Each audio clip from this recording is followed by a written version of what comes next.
শাহরুখের সাথে সম্পর্ক নিয়ে এত দিন পরে বোমা ফাটালেন প্রিয়াঙ্কা চোপড়া। চলুন এই সম্পর্কে বিস্তারিত জেনে নেই ফ্রিকি নিউজে।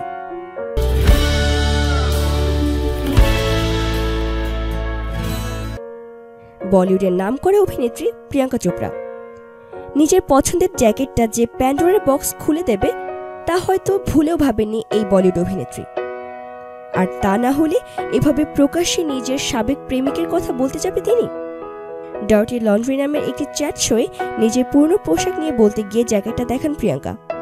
বলেন, শোয়ের নাম যেহেতু ডার্টি লন্ড্রি তাই এটার কথা বলছি। এটা বহুবার পরেছি আমি। এটা আমার এয়ারপোর্ট জ্যাকেট, তবে আমার না, এটা আমার এক্স বয়ফ্রেন্ডের। প্রিয়াঙ্কার এই কথায় আপনি শাহরুখ খানের নামগন্ধ না পেলেও বলিউডের যারা নিয়মিত খবরাখবর রাখেন তাদের কিন্তু মনে পড়ে যায় এমন একটা জ্যাকেট যেন শাহরুখেরও ছিল। তাদের দুজনের প্রেম কাহিনী তো একসময় রীতিমতো চর্চিত বিষয় ছিল বলিউডে। অনুষ্ঠানের সঞ্চালক প্রিয়াঙ্কাকে প্রশ্ন করেন, সাবেক বয়ফ্রেন্ডের জ্যাকেট তার কাছে রেখে দেওয়ার কারণ কি? জবাবে বলিউড অভিনেত্রী বলেন, পাল্টাপাল্টি হয়ে গিয়েছিল। বহুদিন ধরে আমার বাড়িতে ছিল, এটা আমি পরতাম। যখন ও ফেরত চাইল তখন বললাম না। এই ঘটনার পর এক টুইটার ব্যবহারকারী শাহরুখ খানের জ্যাকেটের প্রসঙ্গ টেনে প্রিয়াঙ্কার মন্তব্যটি টুইট করেন।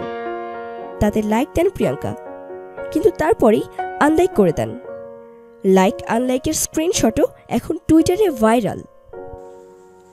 এতক্ষণ আমাদের সাথে থাকার জন্য ধন্যবাদ। আমাদের পরবর্তী আপডেট পেতে ফ্রিকি নিউজ চ্যানেলটি সাবস্ক্রাইব করে আমাদের সাথেই থাকুন।